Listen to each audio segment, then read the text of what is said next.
నమస్కారం. ఎస్ఎన్ న్యూస్కి స్వాగతం.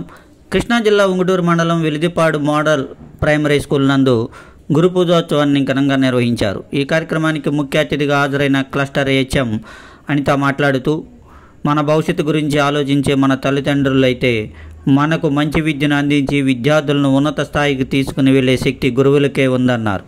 అలాంటి గురువులను ఈ రోజున సన్మానించుకోవడం మన బాధ్యత అన్నారు. ఈ సందర్భంగా వెలిదిపాడు మోడల్ ప్రైమరీ స్కూల్ ప్రధానోపాధ్యాయుడు వీర్ల సప్తగిరినాథులతో పాటు ఉపాధ్యాయులు మరియు అంగన్వాడీ టీచర్లను ఘనంగా సన్మానించారు. ఈ కార్యక్రమంలో సుకన్య, రాణి, ఎస్ లక్ష్మి, లావణ్యలతో పాటు స్కూల్ కమిటీ సభ్యులు పాల్గొన్నారు. అదేవిధముగా ఎస్టీయు ఉంగుటూరుపేట యూనియన్ ఆధ్వర్యంలో గన్నవరంలోని ధాయినగర్ కళ్యాణ మండపంలో ఉత్తమ ఉపాధ్యాయులను ఘనంగా సన్మానం చేశారు. అయితే చూడండి, ఈ పాఠశాలలో నేను ఎప్పుడు రాలా, 3 ఏళ్ళు అయింది. ఉపాధ్యాయ దినోత్సవం మరి ఇలా జరుపుకోవటానికి కొత్తగా తెరలేపిన మన ప్రధానోపాధ్యాయుడికి మొట్టమొదటిగా ధన్యవాదాలు తెలియజేస్తున్నాను. ఎందుకంటే రేపు మనకి యాక్చువల్గా గురు పూజోత్సవం అయినప్పటికీ ఈ రోజు ముందుగానే మాస్టర్ చక్కటి అంకిత భావంతో ఇలాగా మేము పేరెంట్స్ మీటింగ్ పెడుతున్నామండి, మీరు రావాలని నాకు ఇన్వైట్ చేశారు. నేను అసలు యాక్చువల్గా వచ్చేదని కాదు, కానీ నేను కాదనలేక నేను వచ్చాను. అయితే మంచి పరిణామం ఇది, ఎందుకంటే శుభ సూచకమే. చూడండి, ఉపాధ్యాయుల్ని పూజించాలి అన్నారు కదా, ఎలా పూజిస్తారు మీరు చెప్పండి. ఒకడు ఇందాక పిల్లోడు చెప్పాడు కదా, మీ స్టూడెంట్ ఎలా పూజిస్తారు? గురు పూజోత్సవం అన్నారు కదా, గురువుని పూజించాలి. ఎలా పూజిస్తారు? ఇది ఇట్లా సాంబ్రాణి పుల్లలతోనా, కొబ్బరికాయ కొట్టా, మరి ఏం చేయాలి? ఎలా పూజిస్తారు? పూజ అంటే ఏంటి చెప్పండి. గురువుల్ని ఫ్లవర్స్ తోనా, పువ్వులతోనా? అంటే గౌరవించాలి. ఎందుకు గౌరవించాలంటే వాళ్ళు మనలో ఉన్న అజ్ఞానాన్ని తొలగించి విజ్ఞానం ఇస్తున్నారు, అవునా కదా? తల్లిదండ్రి తరువాత ఎవరు మనకు చెప్పేది? గురువు కదా. గురువుల్ని పూజిస్తే, అంటే పూజ అంటే కొబ్బరికాయలు కొట్టే ఆ పూజ కాదు. పూజ అంటే ఏం చేయాలంటే వారు చెప్పినవన్నీ వారి గౌరవాన్ని ఇచ్చి వారు చెప్పిన విజ్ఞానం అంతా కూడా నేర్చుకుని మీరు ఎదుగుతారు. ఎదిగి పెద్దోళ్ళయి చక్కగా చదువుకొని ఉద్యోగాలు సంపాదిస్తారు, అవునా కాదా? కదా.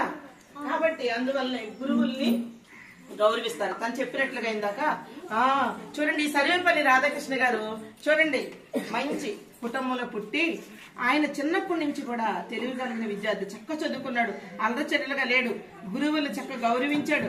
తర్వాత మనకి స్వాతంత్రం ముందుగా ఉపాధ్యాయుడిగా చేశాడు, లెక్చరర్ గా, వైస్ ఛాన్సలర్ గా చేశారని ఇప్పుడే మాస్టర్ చదివారు, వినాలి. నెక్స్ట్ ఆయన మనకి స్వాతంత్రం వచ్చిన తర్వాత రాయబారిగా చేశాడు, మన దేశానికి రష్యా దేశానికి రాయబారి ఏంటంటే మధ్యవర్తిత్వంగా చేశాడు.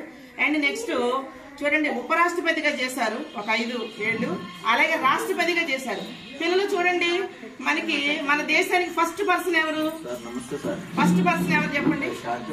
రాష్ట్రపతి మన దేశానికి ఫస్ట్ పర్సన్ అవుతారు. అంటే ఒక ఉపాధ్యాయ వృత్తిలో పుట్టి చూసారా, దేశంలోనే అత్యున్నతమైన పదవి రాష్ట్రపతిగా ఎదిగిన వ్యక్తి ఇదిగో ఈ సర్వేపల్లి. అందుకనే దేశంలోనే అత్యున్నతమైన పదవి రాష్ట్రపతి.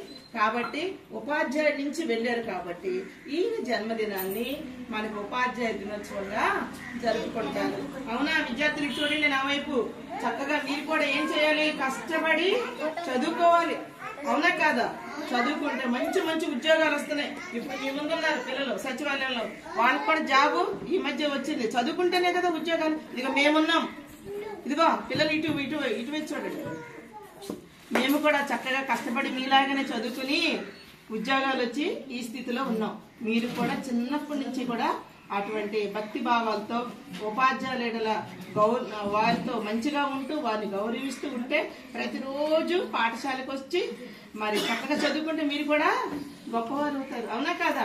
ఈయన ఎక్కడి నుంచి వెళ్ళారు? ఈ సర్వేపల్లి రాధాకృష్ణ గారు ఒక ఉపాధ్యాయ వృత్తి నుండి ఎక్కడి వరకు వెళ్ళారు? భారతదేశ రాష్ట్రపతి వరకు వెళ్ళారు. కాబట్టి ఇవన్నీ కూడా వీటిని పురస్కరించుకుని ఈ రోజున ఉపాధ్యాయ దినోత్సవంగా జరిపించుకుంటాం. మనం కూడా మీరు కూడా అంత గొప్పవాళ్ళు అవ్వాలని ఆశిస్తూ ఈ అవకాశం ఇచ్చిన ప్రధానోపాధ్యాయులకు నమస్కారాలు తెలియజేస్తూ ముగిస్తున్నాను. Thank you very much.